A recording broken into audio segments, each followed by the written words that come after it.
Il y a des personnes comme Robert pour qui les circuits électriques n'ont plus de secret. 30 ans dans la marine marchande en tant qu'électricien, ça laisse forcément des étincelles. En novembre 2017, il s'installe ici avec sa femme.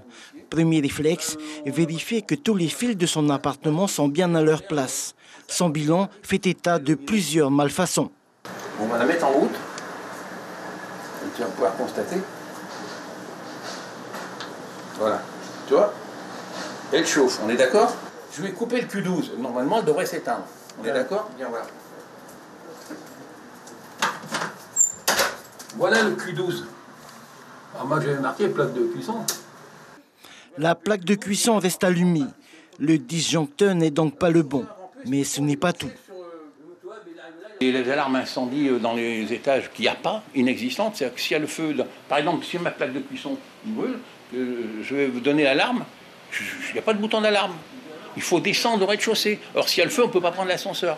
Donc, il faut que je descende à pied. Et moi, ça va, je suis encore à peu près disponible, mais tu as vu beaucoup de gens qui seraient peut-être bien contents d'avoir le bouton pas loin pour appuyer dessus, au lieu d'être descendre en bas, qui vont mettre une demi-heure.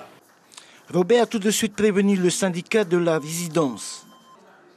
Ben, ça bouge pas. Non, il a dit que ça a été réceptionné, que les services de contrôle sont passés, que c'était bien.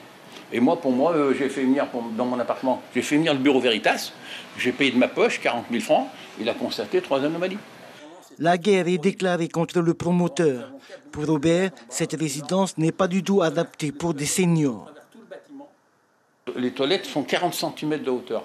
Alors la législation, à la limite, c'est je crois 47-48 cm. Alors elles sont trop basses pour des personnes âgées. Et quand on veut se relever, on n'a pas de barre d'appui.